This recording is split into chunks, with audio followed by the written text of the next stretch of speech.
Hello, good evening.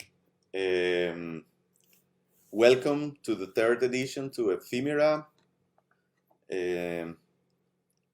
Now it is 5 o'clock in Denmark, and we are starting with this third edition. I'm so glad of having 7 fantastic artists from different places in the world.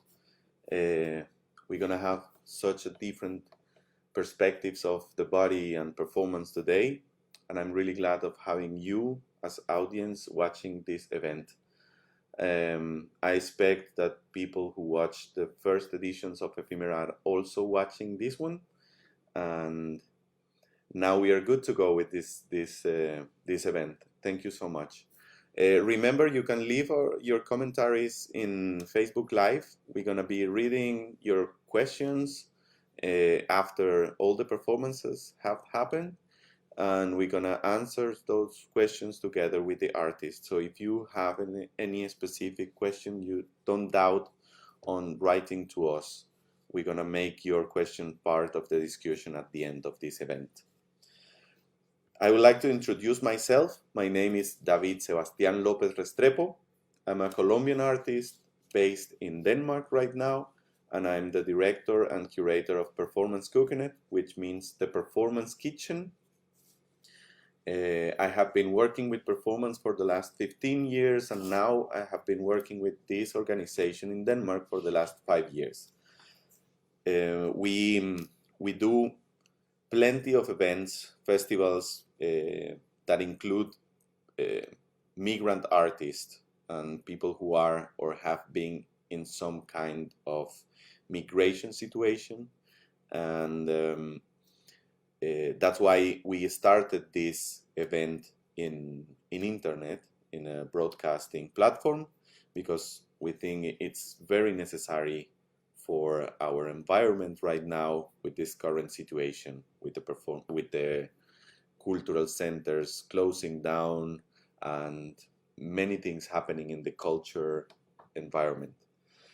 For this day today, I'm very happy to announce that we will have performances from Spain, from Argentina, Turkey, Denmark, Venezuela, and Canada. The first performance artist is Susana S.K.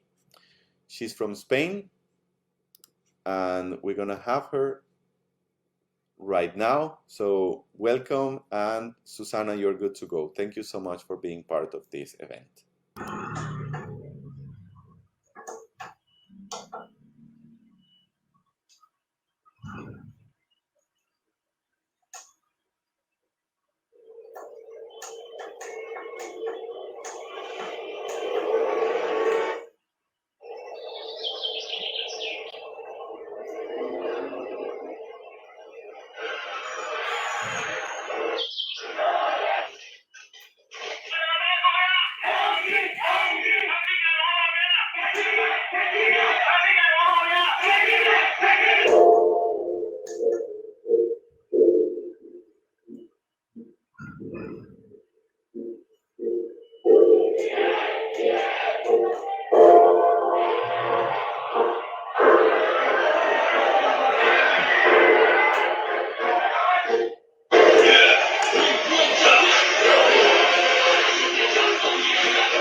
That was Susana SK from Spain.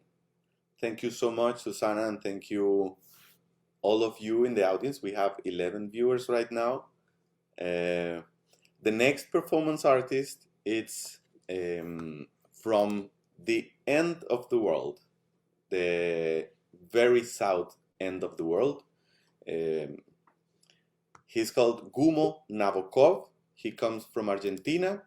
He's in Tierra del Fuego, and I'm trying to see if he's ready for the performance. Hello, Gummo. Are you ready for the performance? Can you write me in the private chat?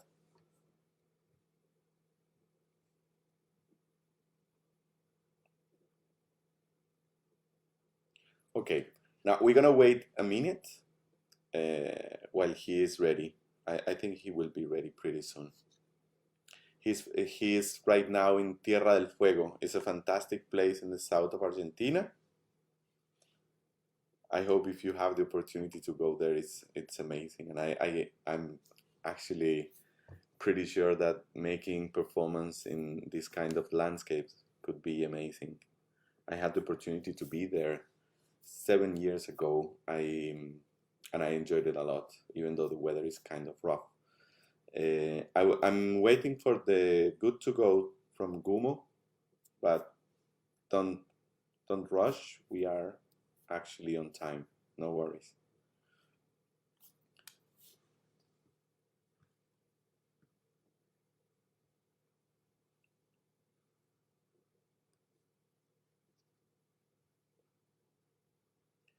I would like to remind also the audience that you can add your questions in our Facebook Live. We're gonna answer all those questions after all the performances when we're gonna have a conversation with the artist.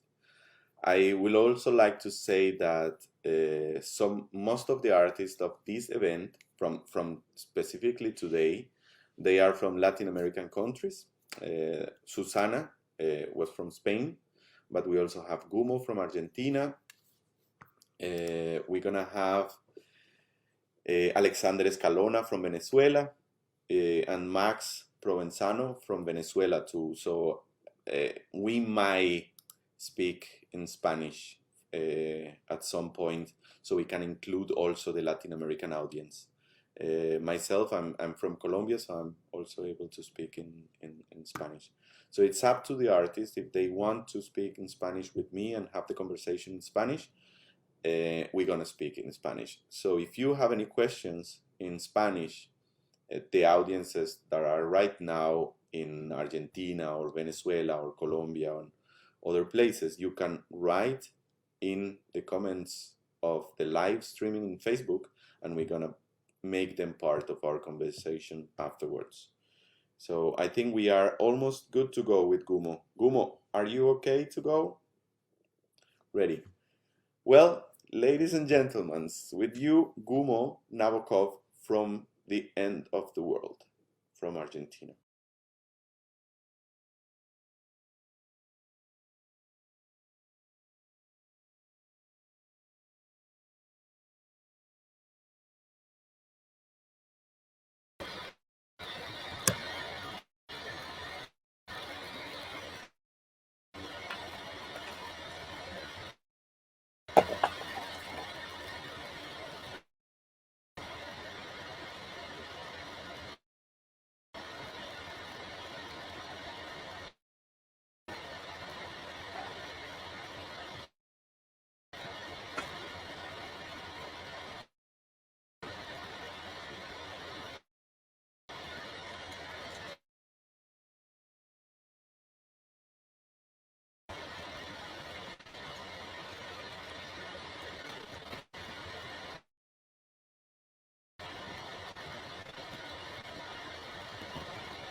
that was the performance of Gummo Nabokov from Ushuaia, south of Argentina.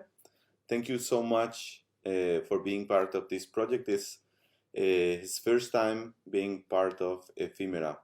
I hope to have him again here, and please keep sharing your work with us.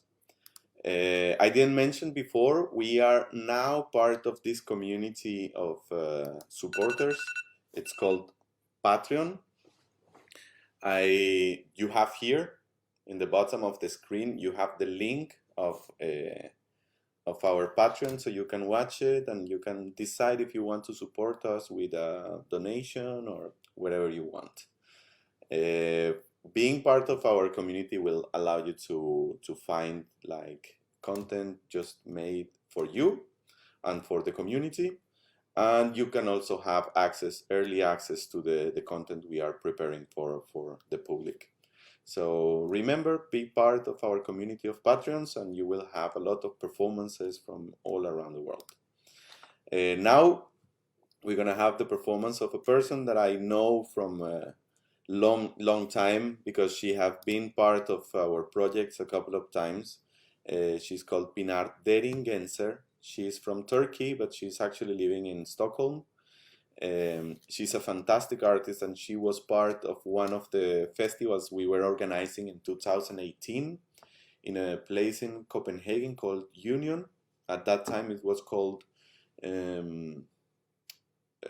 Verdens Kulturcentrum, and that means the place of the world culture. And she was making a couple of really nice performances. She used her body in a very special and dramatic way, and also the images she construct are really aesthetic. So I'm gonna give the broadcast to Pinar. Thank you so much for being part of this, and now she will go from now.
that was the performance of Pinar Derin Gencer from Turkey, currently living in Stockholm. Thank you so much for your very powerful performance, as all the performance you have done for Performance Cooking It. I'm always shocked by your powerful images. Thank you so much. And now we're gonna have the performance of other fantastic artist. She's Rikke from Denmark. She's called Rikke Bogetoft, and she will be with us in yeah, now I will introduce her right now, and yeah, you're good to go.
is Laila, and I'm perfect as I am.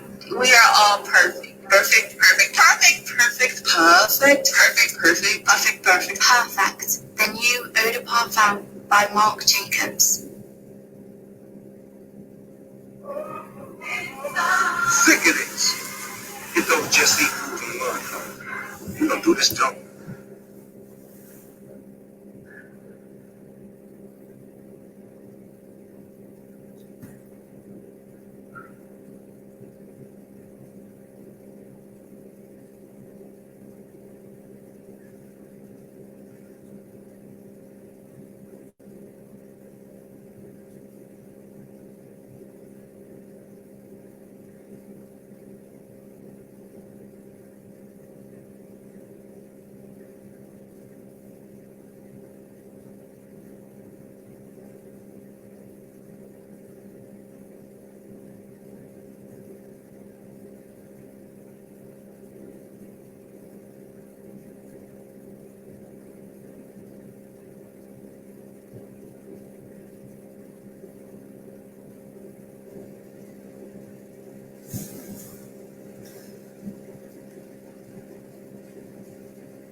That was the fantastic performance of Rikke Bogetoft. Thank you so much. Yeah, that was pretty nice. Thank you so much.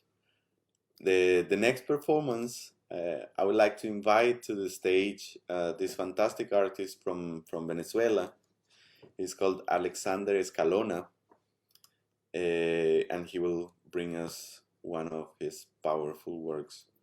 Thank you so much for all the artists who have been here. Before we go with Alexander Escalona, because I think we are really good on schedule. We have a little bit of time, so I will take 2 minutes before Alexander comes to do his performance to invite artists to this event. This event is called Ephemera, and it is an open stage for performance artists. And normally the idea is to have more or less 10 artists, and each artist will have 10 minutes to make his performance. You only need to write to us a message through email to performancecoconut@gmail.com, or also in Facebook or Instagram. You just write us an email sending us your name, your nationality, and your social media so we can share it. And the first 10 people who sign up, who send us an email, will be part of the next Ephemera. We will also let you know when the next one will be, but it will be next month. We do this event every month. We prioritized artists who never participate on this platform before, but we can also repeat some depending on how many artists we received. We host one event per month, and the participation is free to everyone. Just the people who want to participate on this just have to know that it's very important that the intellectual property of your work is yours. We do not take advantage or any economic advantage of them. So it is your intellectual property, but by signing to participate in our events means that you allow us to share this content in our Facebook, our Instagram, and our YouTube channel. That's all. So thank you so much. You know, as I told you before, we have a page also in Patreon if you want to be part of this community by donating something to make this project grow. You are more than welcome to join us. Now, I would love to introduce you Alexander Escalona. Alexander, you're good to go.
Hello.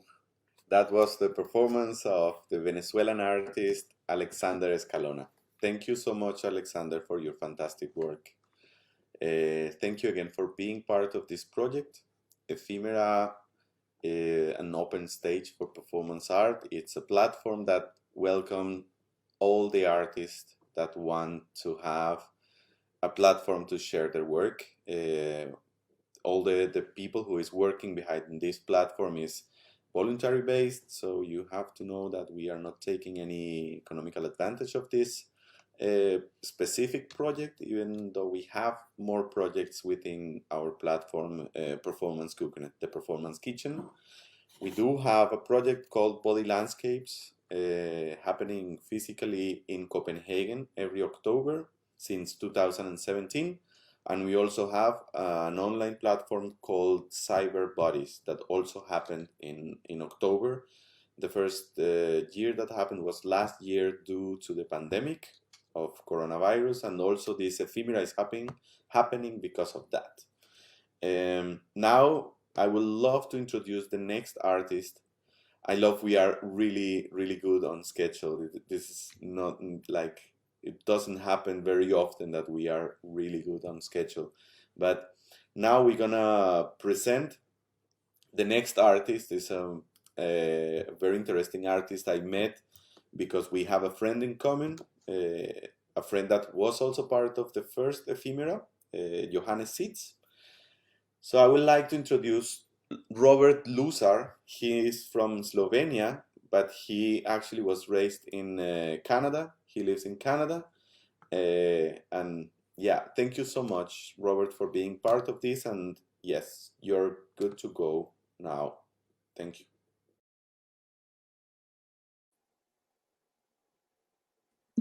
Just over a year ago, for the third time in my life, I ceased to exist. I was having a small operation in my brain. And I remember a sense of detachment, of falling apart, coldness. And then I was back, drowsy and disoriented, but definitely there. Now, when you wake from a deep sleep, you might feel confused, and you might feel anxious, but there might be the sense of time having passed, of coming around from anesthesia. You know, I could have been down from 5 hours or 5 years or 50 years. I just simply wasn't there.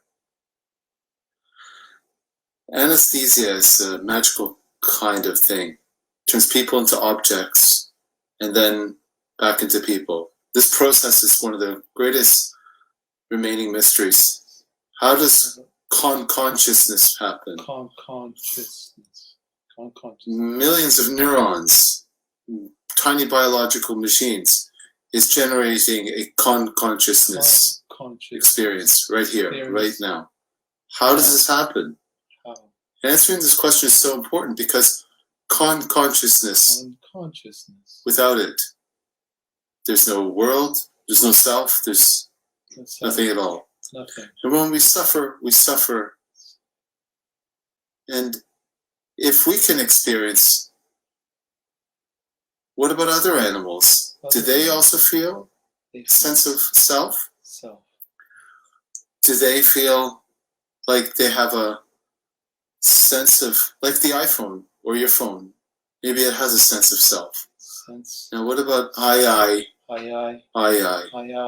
Now, consciousness has less to do with our nature as breathing organism. It's different from intelligence. You do have to be alive. I'm alive. The story I'm going to tell you is that about ourselves in this world, about something like controlled hallucinations that happen through our living bodies. Controlled hallucinations. Now, you might have heard that nothing about how the brain and body reaches consciousness. Consciousness. Last 25 years, though, have seen an explosion of this research. You will find in labs around the world is kind of research into consciousness. And I want you to think about this in the way you think about life. the property of being alive is different from just a mere mechanism. And people do think that. Let's say, like how scientists think about chemistry and metabolism and chemistry. The basic mystery of what life is might have a secret solution, like an élan vital, or now the apparently insoluble essence of what is consciousness. Okay, let's go back. Now, let's try to explain this. Okay. For today, think of consciousness as the experience of the world, and then, you know, the world is all the sensory experience, and then there's conscious self, being you or being me, in this kind of inner movie. And you cling to this really tightly. Okay, so let's start. We'll start with the world. What about the brain as a kind of prediction engine? Prediction engine. The bony skull. Bony skull. There are no lights inside the skull. No lights inside. There are no lights. There are lots of things that are interrelated in the world. The bony skull. Bony skull. There has to be a process of informed guesswork. Guesswork. With prior beliefs in what there is. The brain doesn't hear what sees light. No. It's its best guess in terms of what we see in the world. See. And you might have seen this illusion in the world, but what about if you try a test? Let's say, right behind me, look at 2 shades of gray. Now, they're probably both the same shades of gray. And if you look at what's behind me, try to see one side and the other. Now, really there's a single block of color, the same shade of gray. So what's happening here? What's happening here? Happening here. What's happening here? The one shade is lighter than how the brain makes new predictions. Predictions. Now, have a listen to this. Listening. That sounded strange, right? Listen to it again. Ready? Listen.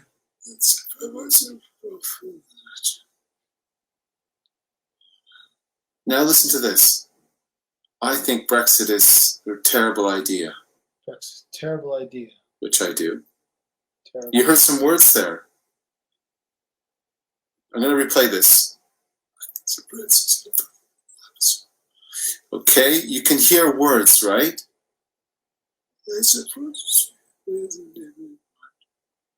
Okay, so what's going on here? The sensory information that's coming into the brain hasn't changed at all. All that's changed is your brain's best guess of that sensory information. And that's what changes your consciously here. Consciousness. That deception. Deception. Perception. Perception. No. No. No. Oh, okay. Let's go back. Back. Go back. All this stuff happens in the mind. We don't just passively perceive the world. We actively generate it. Generate it. Inside out as much as outside in. Inside in. Inside. Okay. Outside. Let's go back. Inside. Now, here we combine something like virtual reality, and it's immersive. In this video, you will see how this world is transformed. World transformed. We have processed the effects using algorithms to see dots. Dots. And when the perceptions are too strong, the result looks like the kind of hallucinations in which people experience in altered states. Now think about this for a minute. Thinking. If hallucination is a kind of controlled perception, then this perception is a kind of hallucination, but controlled. Controlled. Your brain is reining everything in. We're all hallucinating all the time. But it's when we agree upon our hallucinations, we call that reality. Reality. Now, your experience of yourself is also a kind of hallucination generated by the brain. Yes, visual illusions deceive the eye, but what does it mean to be me? Me. So continuous, so... Okay, let's go back. There are many ways of experiencing a self. Like having a body and being a body that have a first person point of view of things that happen in the world, and then being a kind of continuous and being a person every time.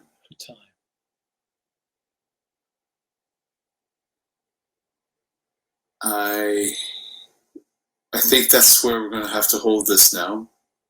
Thank you.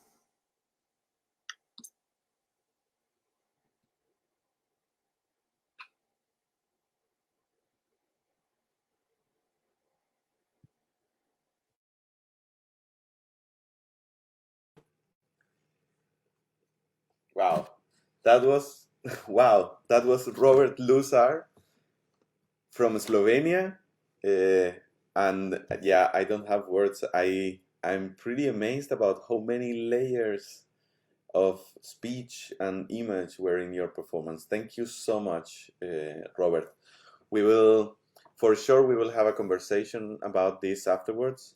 I would like to remind the audience that you can leave your questions in the commentary part in our Facebook Live. So please, if you have any question, just write it there and we will speak about it after the last performance. We're going to have a short conversation with the artist. Maybe they can introduce themselves to you so you can actually find their work in their social platforms. And also you can also find their works in our social media, in Instagram, Facebook, YouTube. You will find this video afterwards in our YouTube channel. Don't forget about sharing it with your friends, your colleagues. Don't forget about going to our Patreon page and be part of this community. And if you have any performance artist friend, share this content. Let them know that they have an open space here to work, to share their works. And yeah, you are more than welcome to share our platforms with all your friends. Now, I will love to introduce this artist who also worked with us before. A couple of years ago, we had this event called Quarantine, and it was actually our first project of the pandemic, the coronavirus pandemic. It happened like 2 months or maybe 1 month after all this crisis started, and we did this video performance open call called Quarantine. And Max Provenzano from Venezuela was one of the first persons who sent us his work. I would say he has a very specific usage of his own body and his own image that it's pretty autobiographic, I would say. And yeah, I would like to introduce Max Provenzano. So Max, if you are good to go, I will let the stage open for you right now. Thank you so much.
that was the performance of Max Provenzano.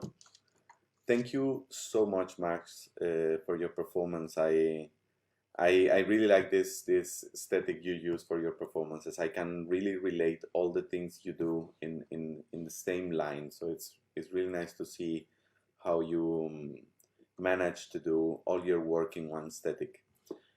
I would like to make like a round of Q&A, but we actually don't have any questions in the commentary section.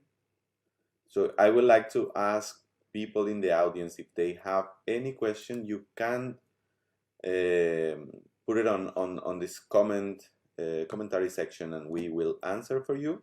But as we don't have any so far right now, I would like to introduce Susana. I would like, if she tells me she can't use the camera, but she can use the microphone. Can you use the microphone, Susana? Hello? Susana?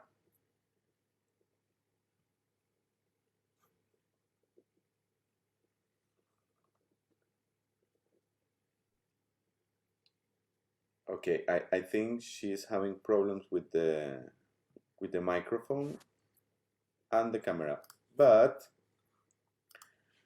we have a really long list and a very interesting list of artists. And while we wait for Susana, she maybe can fix the problems with the connection with the camera and the microphone. We can go for our next artist directly from Ushuaia. I would like to introduce you Gummo Nabokov. Gummo, if you can introduce yourself, you can tell us a little bit more about your work. Would be super nice to know a little bit more of you. Hello, Gummo. Nice to meet you. Hello, hello everyone. Hello, Spanish or in Spanish or?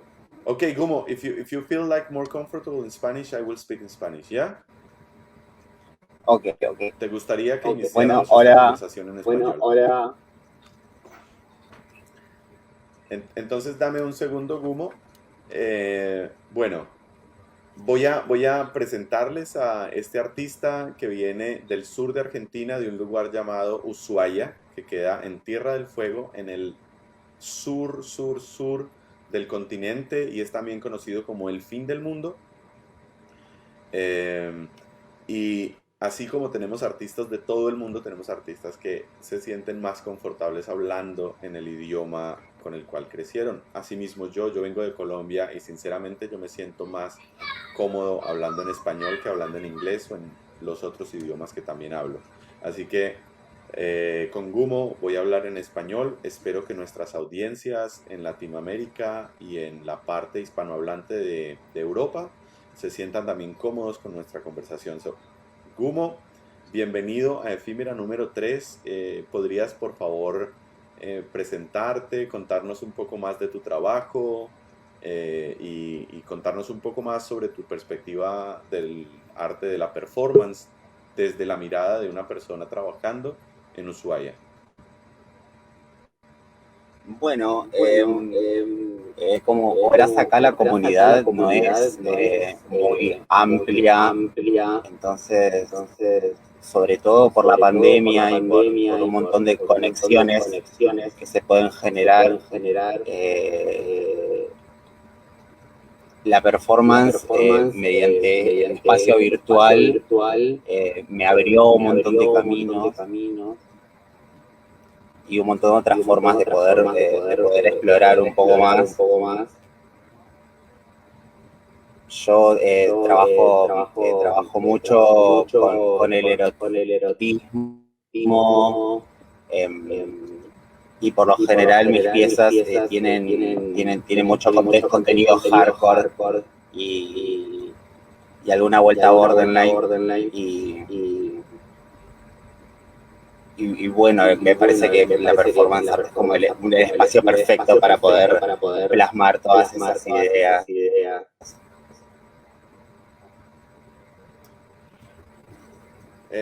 Bueno, dame un segundito, yo voy a tratar de acotar lo que acabas de decir para la audiencia que no habla español, ¿sí? Well, Gummo is an Okay. artist that is in a very small community. If we are talking about performance-wise, the community in Latin America is very small, but he found out that through the online platforms, he have felt more connected with other audiences that he probably could not reach before this situation. And I totally relate with that. I can be in places where I, as a Colombian artist, cannot go because it's impossible because documents and things like that. So I totally understand, Kumo. What are you saying? He also mentioned that he worked with the very hardcore performances, using also sexuality as a main material for his creations. Uh, and it's very interesting the approach, because I can also see something in common in many of the artists from Argentina that I know so far. I can relate your work also with Natasha, for example. Maybe you know her, Natasha Beliakovsky. She was part of the Such a mentor. Yeah, she's fantastic. So I will keep again in Spanish, ¿ok? Bueno, Gumo, muchísimas gracias. Y yo quería preguntarte una cosa específica, y es, ¿qué limitaciones has encontrado usando las plataformas electrónicas, usando estos medios de comunicación para llegar al mismo efecto al que puedes llegar por medio de una performance física? Porque yo entiendo que para las performance hardcore, la presencia, y de hecho para la performance en sí, el cuerpo presente es muy importante, ¿no? Sentir el cuerpo ahí sudando, vibrando enfrente tuyo es muy importante. ¿Qué sientes vos que ha sido como el limitante para tus performances? Y más que limitante, o sea, pasa que estaba atravesando, previo a pandemia, estaba atravesando una necesidad de expresión que en ese momento al menos estaba superando la cuestión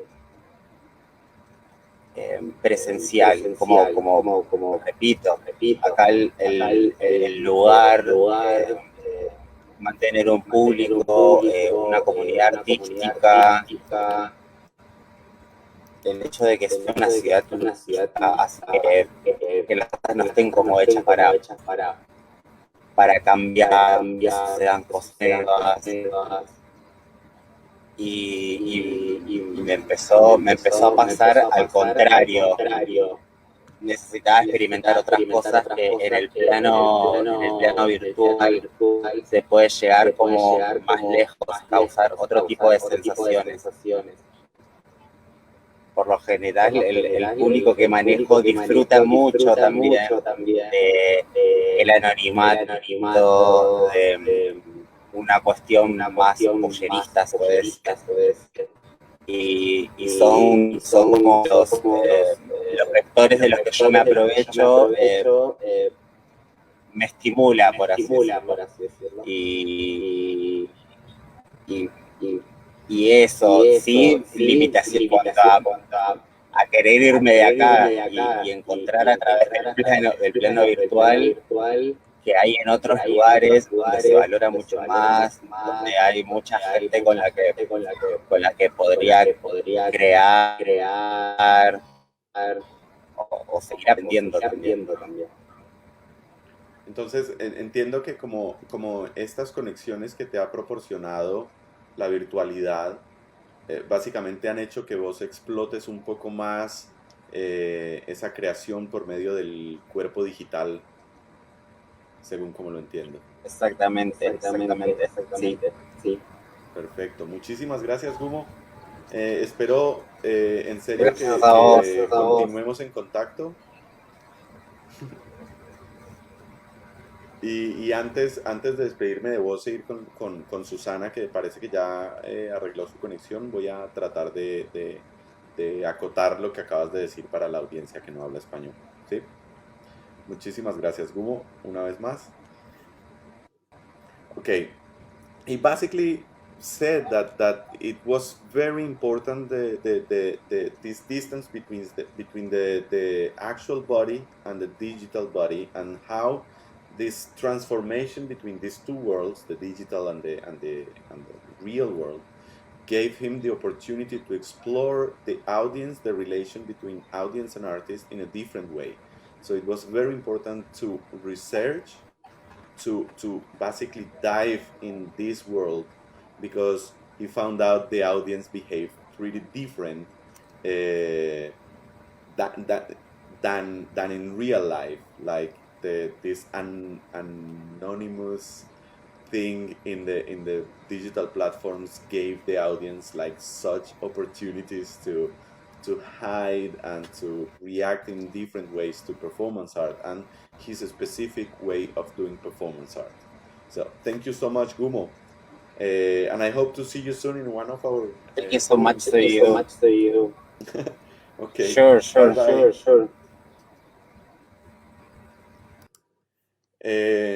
Yeah, thank you so much. And now I think Susana is back online, and I will like to ask her a couple of questions. So I will open the stage for her.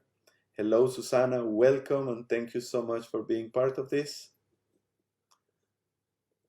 No, I can't. maybe you can send me through our private chat.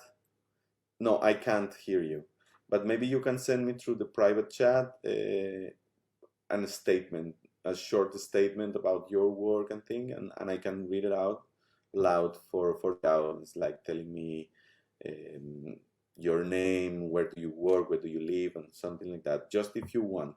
Or maybe we can go back to you later if you can fix the microphone. Okay.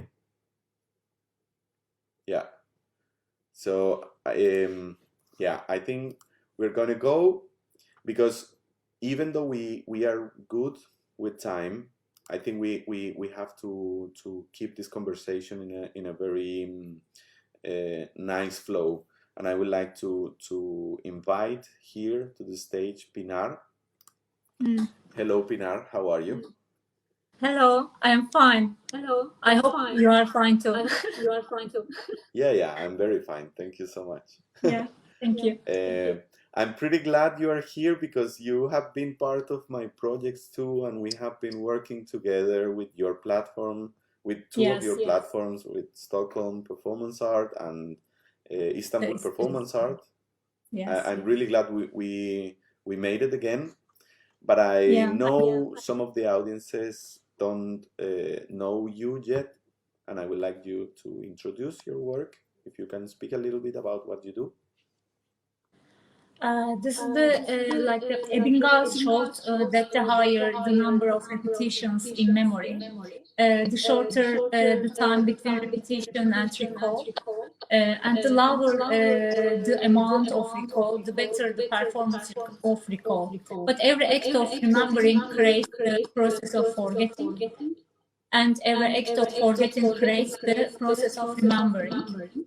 The traces left the cycles of recall, forgetting, being disappearing, which are either created in nature or by nature based by itself, or are thought of as self-destructive.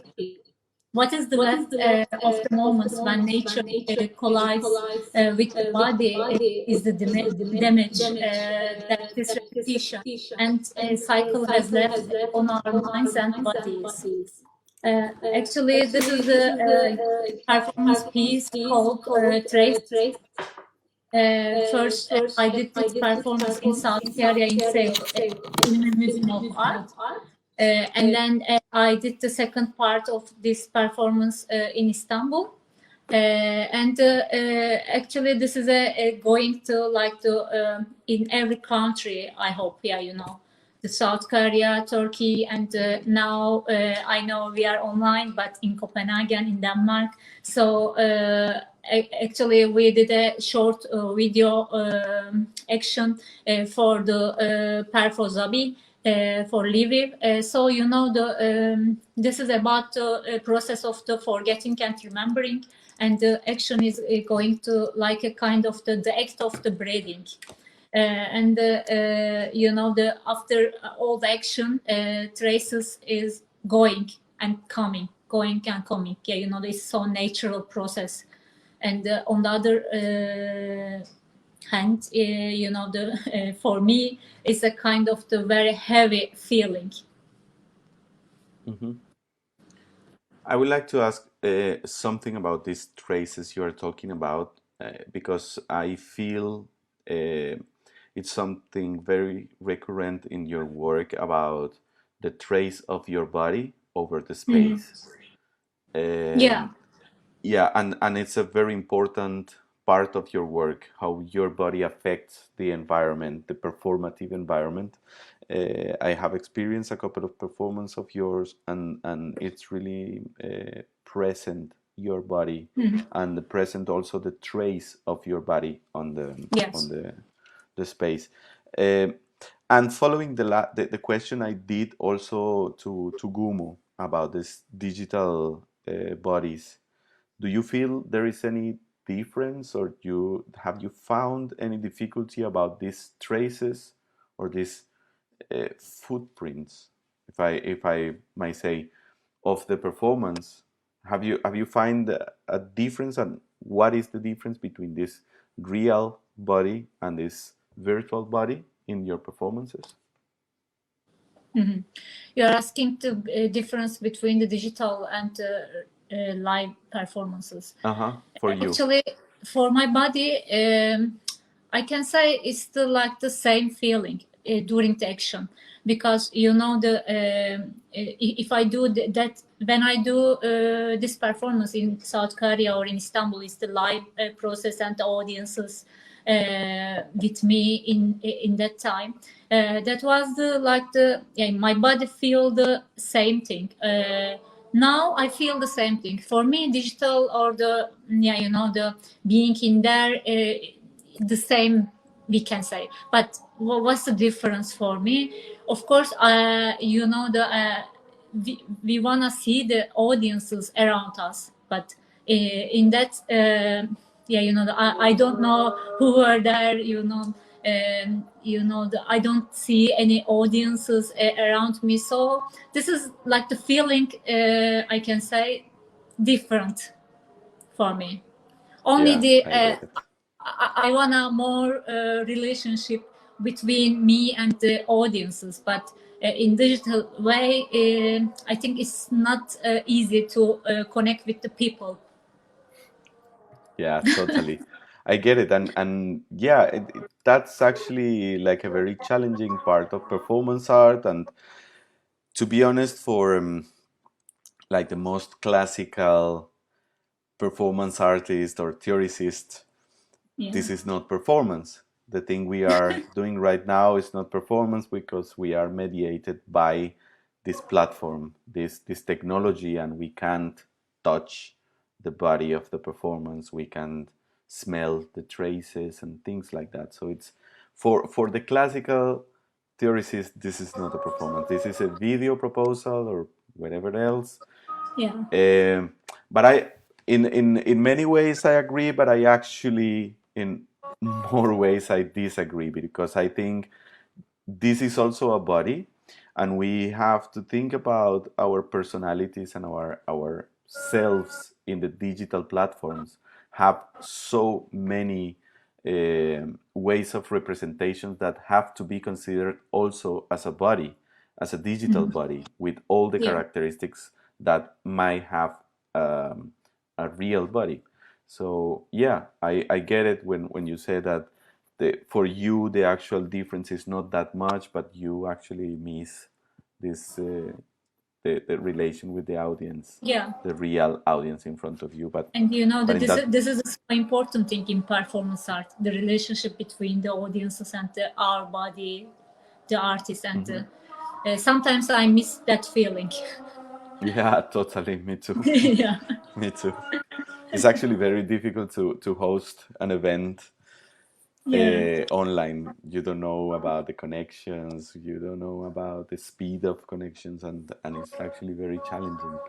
But thank you so much, yeah, Pinar, you are welcome. and you are, yeah, I'm pretty glad you made it. I'm pretty glad you're part of this, and I hope to see you soon. Me too. Yeah, thank you so Yeah, much. Yeah, thank bye. you so much. I hope to see you soon. Bye bye. Yeah, I hope. I hope Susana, it's ready. Can you Hello, hear me Susana. now? Yes, You now I hear can hear me? you. Yes. Hi, thank you. Welcome, welcome to Ephemera number 3. Welcome to this event. And I would like you to introduce your work. It was, yeah, I might ask you after your presentation. I would like to know a little bit more of your work, but I would like to know a little bit more about this specific work. I saw, and as you told me before, images from Myanmar, and it was like a political statement. And what I would like to ask, what is the connection of your work with a physical work? Because that's very interesting, and I would like to know what is this connection between Yeah, between this visual work and the physical work of a performance. Yeah. I've been working in performance art since maybe 20 years, something like that. The first time was at Museo Bostel Malpartida with Wolf Bostel. It was a tough beginning, and yeah, it's a long time. And today is very special because I work with my presence and with my body, with my hands and my hair and things like that. But I don't. It's very strange. It's very rare that I make some performance, political performance. It's very strange. Mm-hmm. I think this is the second time, and it was so intense for me because I have a friend. She's a performer. She's living in Yangon, and I know a lot about Myanmar, and I couldn't stay quiet and not doing nothing. And I don't know. It's the first time I try. I don't know if I have. Si lo he hecho, si lo he conseguido, I don't know. But I try to desmaterializar el cuerpo because it's not about you or me or the other. It's about them. Okay? Mm-hmm. Yeah. So we are moving in a digital space, maybe relative time, and I don't want to use my body. I try to desmaterialize the performatic, not performatic subject. That's me. Mm-hmm. This is not the time. So I try to be an entity of transmission, I think. Yeah. I have a headache, sorry. And it's the first time, and for me it's very exciting. And I was crying because it was happening. Yeah, so in some way, can maybe when I hear that and when I read what you told me about the performance, I actually Yeah, relate a little bit with I'm not going to appear. some kind of land art or something that is happening without the sight of the audience. So your action is actually not seen by the audience in some way. So which is kind of not difficult to understand, but difficult to imagine because you are watching one screen. So you count with the trust of the audience. So the audience have to trust in you that you are actually doing a performance that they are not watching. But That's why this I not use. watching is part of the performance. That's why I choose. I am an sculpture, and that's why I use a projection and not a screen. Mm-hmm. Because we all know we all made of a screen. We are losing our fingertips. We're all a screen, and lies and truths are all on screen. So if you want to joy, you have to trust me. Yeah, perfect. And Yeah. and I'm talking about politic stuff, but you have to trust me. No edité nada. I just added one picture at the end talking about democracy. Mm-hmm. I didn't type democracy on a screen. It's a fact of confidence, I guess, but I don't want to be there. I don't want to lose any attention, and it's the first time, and I would like to add again that it's because I know about the situation there because of my friend, and yeah, I wanted to use the media. Yeah. To spread. Well, thank you so much, Susana. I actually enjoyed your performance, and I actually trust you. It was like a very interesting exercise to do, and as I told you before, it connected me with probably land art, where actually the premise is if a tree falls down in the middle of a forest but nobody sees it, that tree actually felt. So it's a matter of the sight, and it's very interesting. So thank you so much, Susana. Yeah. You're right. You're completely right. But it's not common. Today is quite special. It's not my common work at all. Yeah. So thank you. Yeah, we are looking forward to see more of your work, and thank you for being part of Ephemera. Thank you. Thank you so much. Bye. Bye. And now I would like to ask, and I would like to introduce Rikke. She's an artist from Denmark. I would like to know a little bit more of her work. Hello, Rikke. How are you? Hi. I'm good. Just unwinding. Perfect.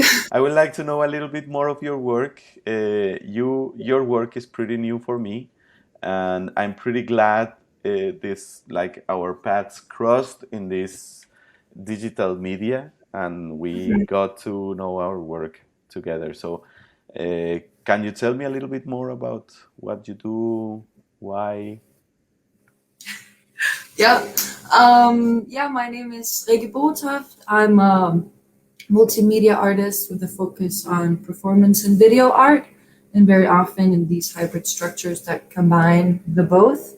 Often I make these performance installations that then incorporate the live performer in collaboration with either projections or kind of the active capturing of elements through a camera. So kind of incorporating the camera as a tool, a performance tool, and not just a mediating tool. Like it becomes both. This front stage, backstage dichotomy is something that I often work with in my work. The project that I did today was the third edition of a project that I call The Mediated Mind, which is all about mediating the contents of one's own mind through projections and video. And so it becomes this mediation and exploration at the same time as the live body and the I like to call it the post-live body, which is like projected, which is, it is live, but it is still mediated. How these two can intermediately create some kind of image and semiotics that they can't create on their own. And then, of course, I work from a very, intersectionalist queer feminist standpoint, and I explore sexuality, the female gaze, often the female gaze or upon her own body, and kind of that again plays into the backstage, front stage, kind of taking the tools into one's own hand and rebelling as a female figure against some of these rules that we're told normally to hide these things away, put your tits behind a bra, and like all these regulations that we're put under as feminine presenting subjects. Yeah. Mm-hmm. Yeah, I like also the use of the layers of the image, and I mean, we also had this other performance, the performance of Robert, who also used projection and his own body to create some kind of layering. And before, in our first event, we had also Johannes Sitz, who also give like an amazing exploration of layers. And yeah, so about that, do you feel this platform, or specifically online platforms, allowed you to work better with this kind of media, or you find any difficulty? Is the same question I asked to the others. Have you find any difficulty between the real body and the digital body? I mean, of course, it's a different experience. There's different affordances and with each experience, but it is something that I do actively work with in my practice, this idea of the live body and the post live body. So I my origins were just in video. I used to just do video works and short films and these more traditionally storytelling pieces, and in that you already have to think of the work and of the body in its mediated form. And so I think that helped me kind of converting to this more online platform and way of working. And I think because the audience is suddenly removed, it's like one step back, it's not there right in front of me. The focus is that much more centered on me, on the performer as myself. So I think it becomes even more a personal experience, because I don't have to take the audience into account in the same like physical way, and it becomes more of a self-transformative experience. Yes. Well, thank you so much, Rikke. And you're welcome. Of course, thank you. I hope we will keep working together. I think it was very interesting, your work. I would like to see more. As soon as I publish this video, this documentation in our YouTube page and also in our Facebook, I will also share all your social media from you and the other artists. So people who is interested on performance art and people who is interested about learning more about performance art can also find your work and find what were you talking about, not only by watching this specific performance, but also watching your previous work. Thank you so much, and it was really nice to meet you and to see your work. You too. Yeah, have Thank a nice you so much. night. Bye. Bye. Now I would like to ask if Alexander Escalona is around here. I would like to invite him to the stream platform. Alexander, are you there? Seems like he's not. Yeah. Hello, Alexander. How are you? Oh, muy bien, gracias. Espero que estés muy bien también. Perfecto. Bueno, muchísimas gracias. Voy a intentar hablar otra vez inglés y español para las audiencias que no hablan español y para las audiencias que no hablan inglés. ¿Sí? Perfecto. Sí. Muchísimas gracias, Alexander, por hacer parte de esta propuesta, de este proyecto. Eh, Estoy muy agradecido de haberte encontrado y que me hayas escrito. Ahora sé que tenemos una conexión por medio de un amigo muy cercano, Ignacio Pérez, Claro, sí, que sí. él hizo parte de la anterior, de la versión número 2 y ha hecho parte Sí. de 2 festivales que organicé acá en Copenhague. Eh, y me gustaría preguntarte sobre tu trabajo. Sí. Eh, lo encontré bastante físico,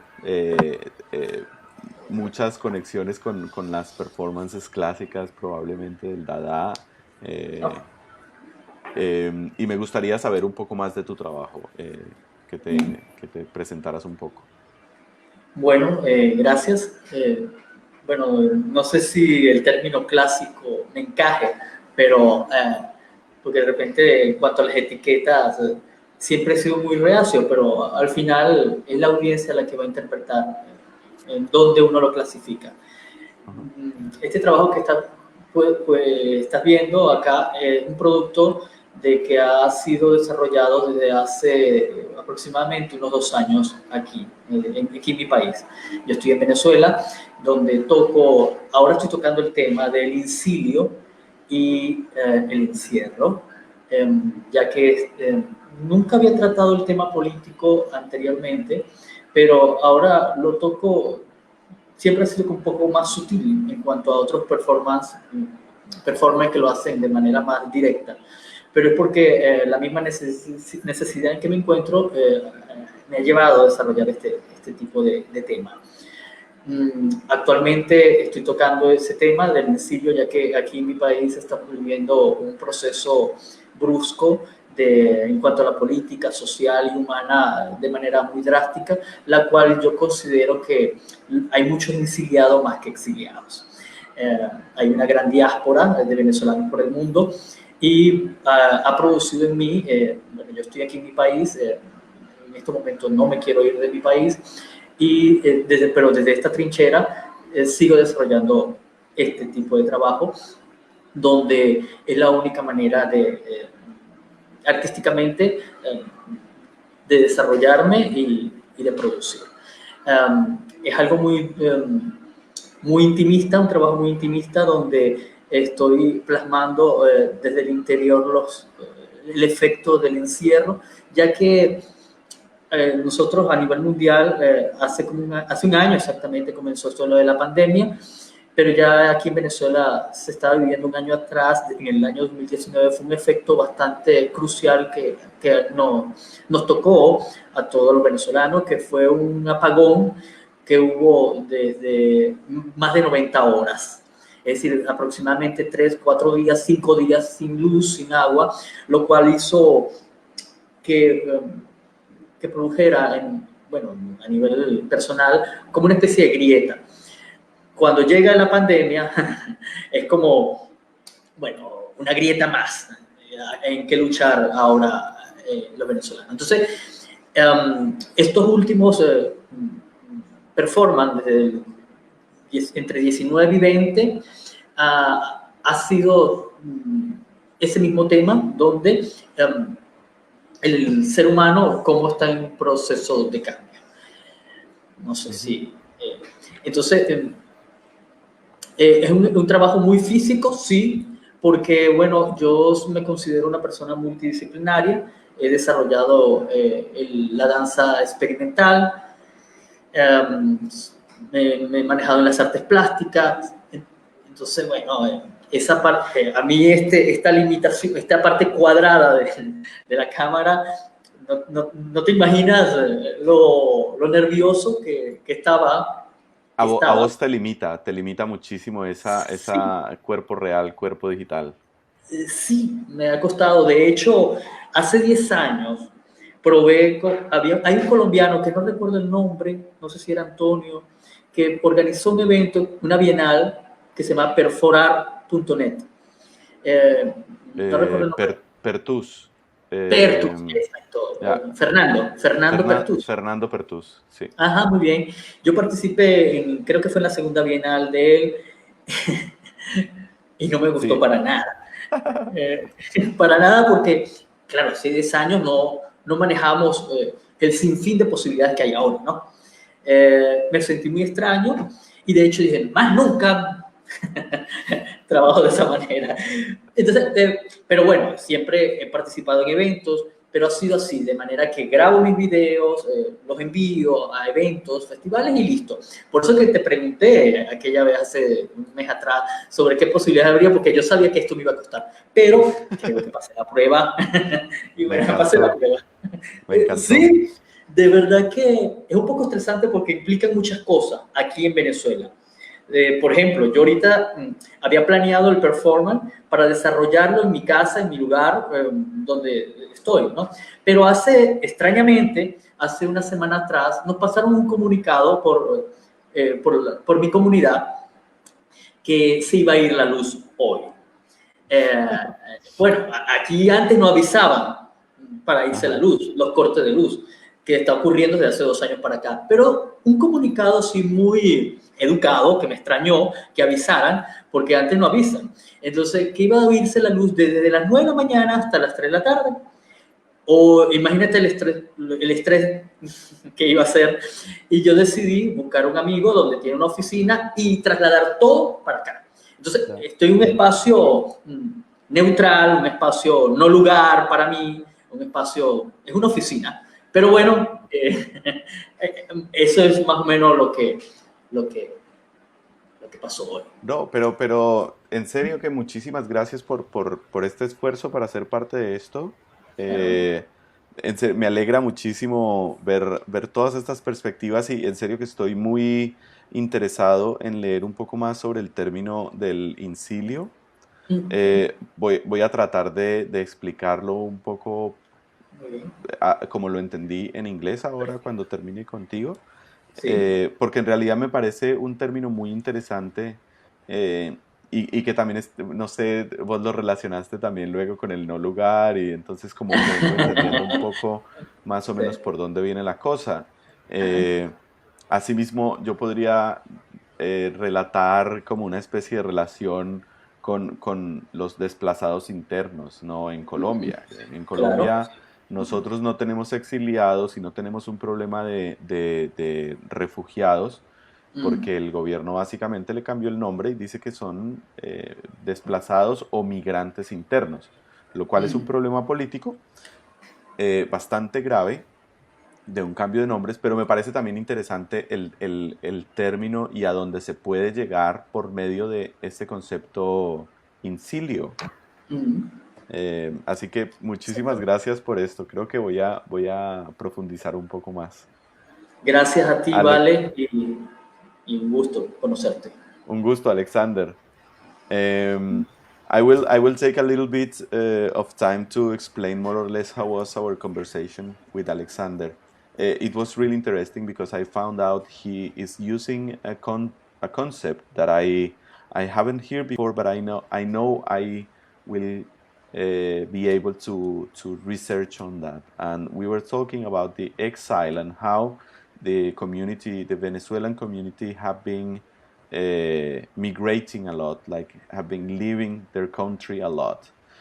So the problem and the problematic of the exile of the Venezuelan community, like the Venezuelan diaspora, is a big thing to talk about. But he was also talking about the insile, which could be the opposite of exile, but I understood it a little bit more profound because it's like a state of mind of people who are actually migrating in some way without leaving their country because they want to change the reality through their work as a force of changing the everyday life. So basically, the work of Alexander Escalona is very intimate, and from the intimacy of his house, which he was not working in right now because of problems with the electricity, he had to change his location to an office. But through this specific, intimate work from his house, he is dealing with this kind of topics. I hope I could, in an accurate way, say a little bit about your work, Alexander. Thank you so much. Muchas gracias. Gracias, Alexander. Espero volver a trabajar con vos. Igualmente, muchas Un gracias. abrazo, hermano. Yeah. That was Alexander Escalona. Thank you so much. It's a Venezuelan brother, Venezuelan power. Thank you so much. And now I would like to call here Robert Luzar. Hello, Robert. How are you? Hi, David. Hi. I would like to introduce you first, saying that we got our connection through a really good friend, Johannes Sitz. He was also part of Ephemera in its first edition, and I met him actually in Copenhagen a couple of years ago. I would like you to first introduce yourself. I would like to know more about your work, and I know I did a mistake. I said that you were currently in Canada, but you are actually living in the UK right now. Yeah. The mistake is you were born in Slovenia, but you grew up and you were raised in Canada, but you are actually in UK. Yeah. Yes. Okay. So yeah, since thank you, David, for having me here, and Johannes, if you're there, thanks very much for putting me forward for this, which I would like to talk briefly after just introducing myself about that connection with Johannes and about how we're working online like this, internet post live, maybe, as Rikke brought up. So yeah, me, I come from what was former Yugoslavia. So I was born in Ljubljana, and I spent on and off up until the age of 7 being there. And then I was immigrating to Canada, lived in Toronto up until my 20s, and then moved here to the UK, which I've been here for almost since 2005 on and off. And yeah, so I feel like a citizen of the world, and I don't belong to any kind of nationality. I'm a post-national individual. I think this is quite important to bring up today, and why it connects to this kind of work that I presented. Why? It's the work that I presented was also very complicated because it looked like layering. But of course, what the audience couldn't hear was that I'm listening to the voice of another person on the internet. Right? So the title of the work is Him, Me. So it's a question of like, who is me and who else is there? Okay, so I guess in terms of I'm a male heterosexual white man, and I thought of this question of him, the patriarchy, so on the internet, I've been looking for these kind of voices or people who have their own social media channels, who face the camera and try to tell people certain information. And this has escalated since, social media has been there. So I found somebody who was trying to give some information, this time about a scientist, a neuroscientist, to talk about reality, consciousness, and how to, all this kind of thing. And actually, it was just brought to me last night from an artist friend who was a former student of mine. She said, "You must see this." And I thought, oh, perfect. So this is my second time doing this kind of performance. Again, the audience doesn't see who's or hear, but they're hearing my voice repeating some of what I'm listening to. And I can't hear everything. Some of it is true, some of it is not true. You could probably tell, for example, the word consciousness, I changed to consciousness to play with, because I think, that's something beautiful and dangerous about art at the same time, that it can slightly deceive, and maybe that's how maybe reality is strangely both has a beautiful lie to it. And that is the untruth of how we live. Just very, very quickly, why I started making this work. Again, I'm still not sure what it is. I don't know what I'm doing exactly. I know I'm trying it out.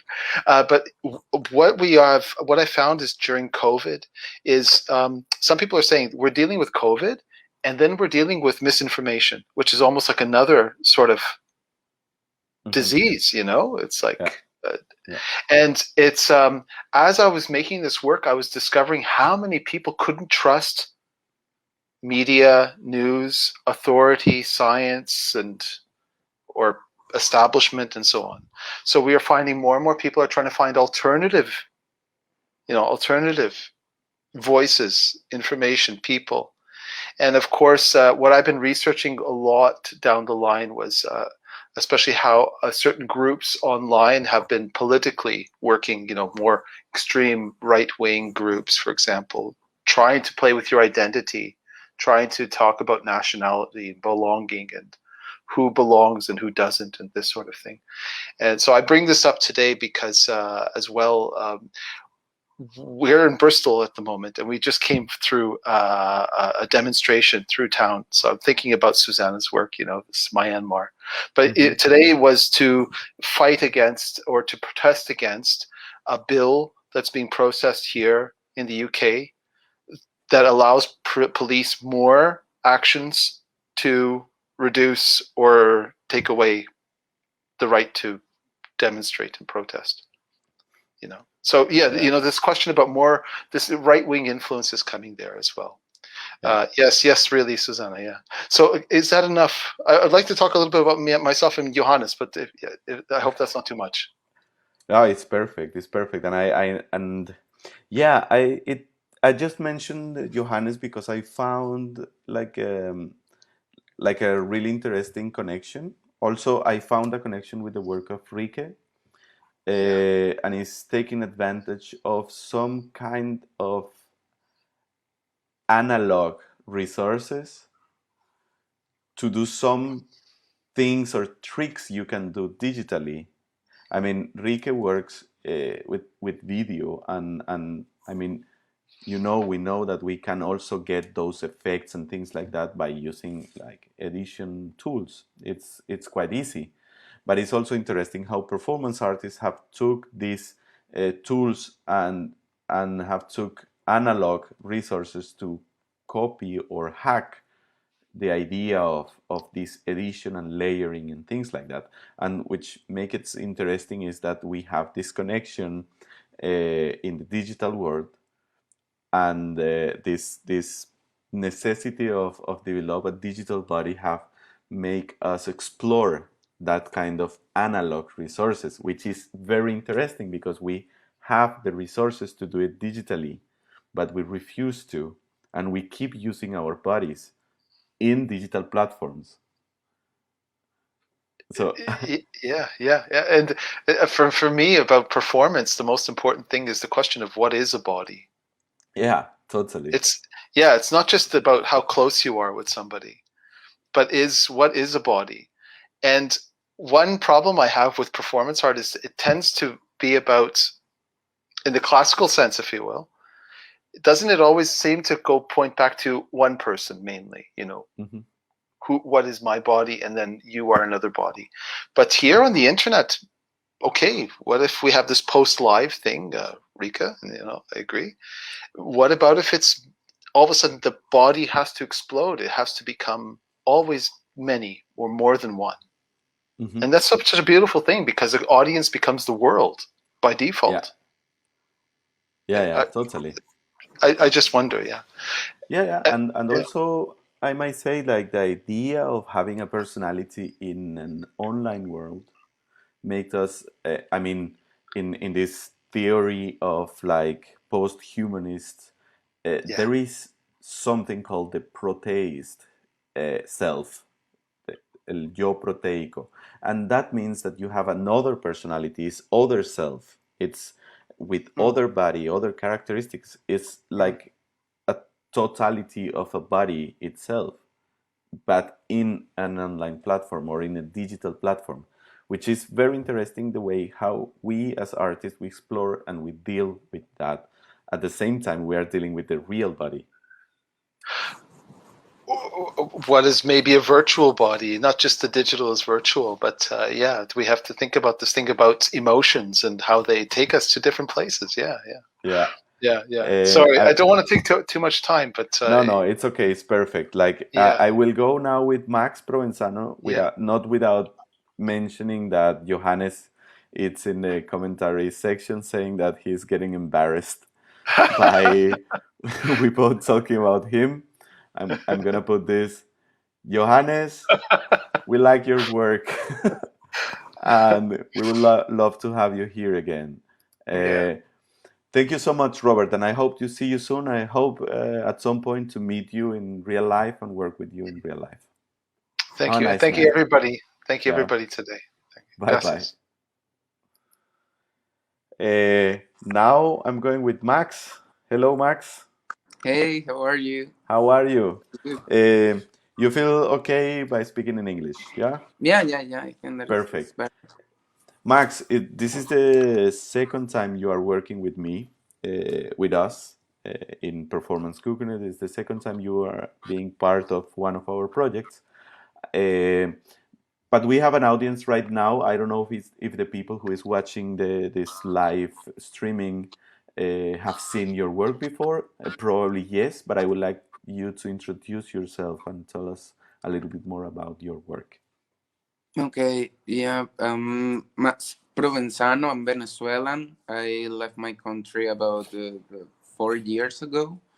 I left my country with a performance. It was called Importar in Spanish. And I had work with a performance artist from Mexico. So it was a project that we have together, and it was the way that I found to leave my country. As you know, well, we are living a deep crisis in Venezuela, so the conditions to produce artworks, to live, they're very hard. Okay, so in my case, I work always with the relation of body and object, materials, and the point of view that the body is a material itself. So is the interesting. I'm very interested about that fact. So I explore like different phases of the body as a sexual object, or body as a material, body as and I make these relations with different materials on my body. Okay, and the performance that I presented today is Arena Board. Is a little bit, it's ambiguous in somehow, because at some point I'm making some critics about Venezuela diaspora and how we identify ourselves, and also the stereotypes.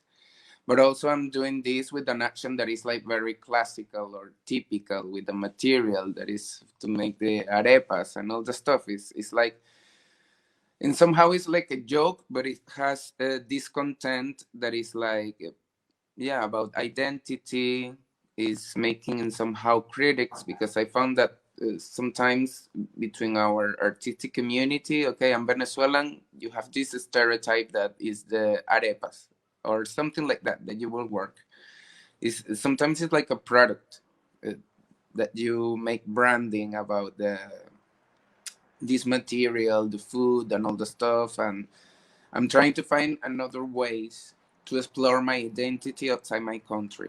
Okay, because it's something that is when you leave your country.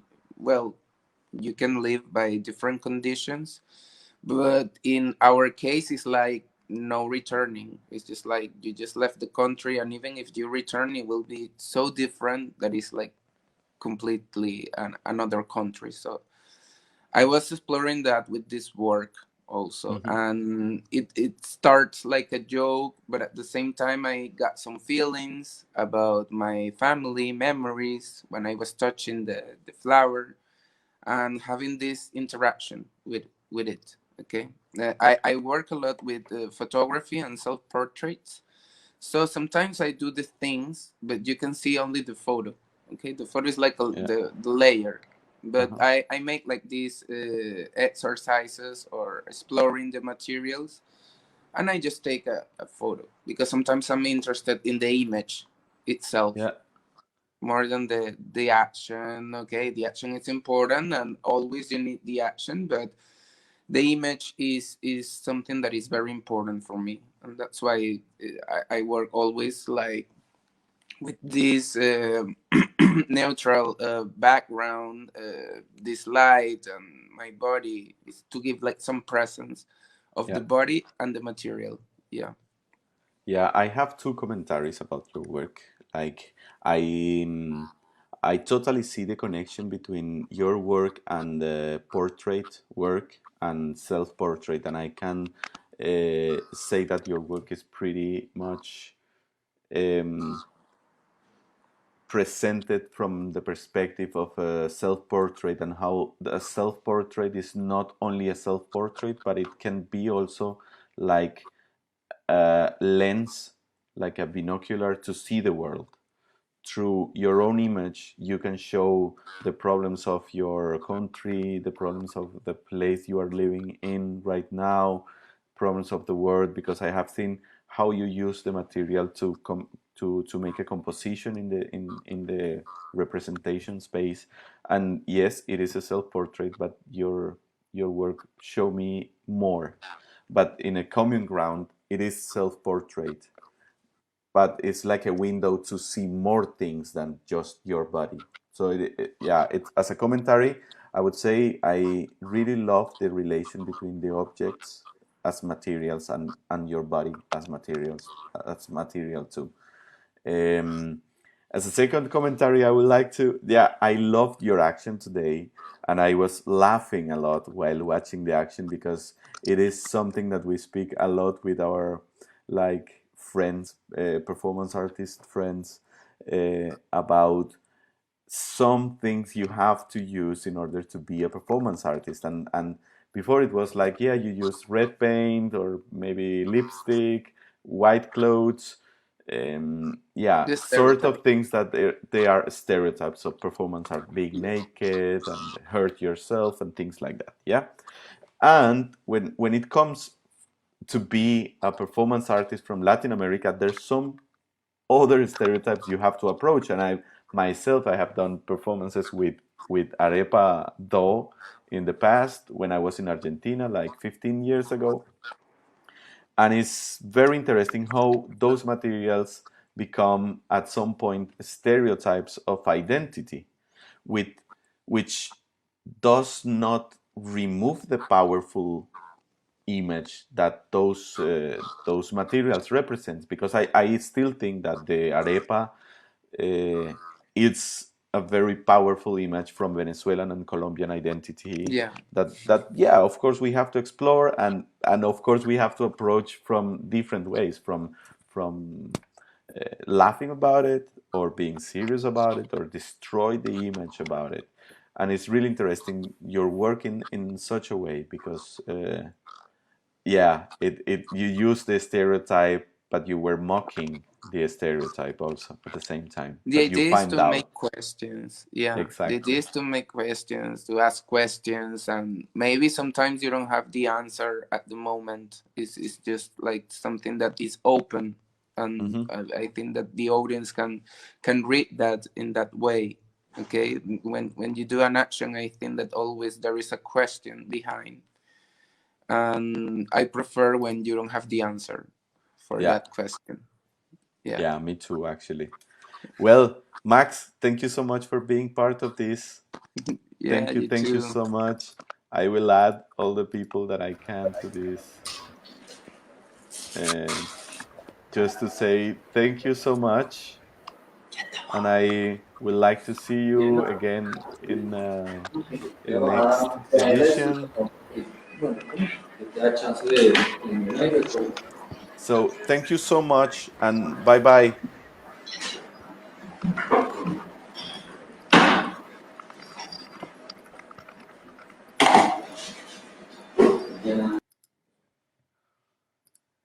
Well, this was Ephemera number 3. I'm pretty glad we had a lot of good artists today.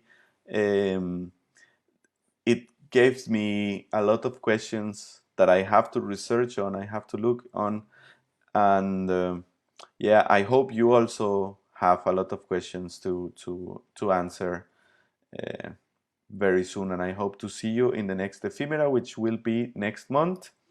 I will repeat again, if you want to be part of this community, don't forget to go into this link and become a Patreon of Performance Cooking by donating wherever you want. Thank you so much, and I hope to see you in the next Ephemera. Have a nice night.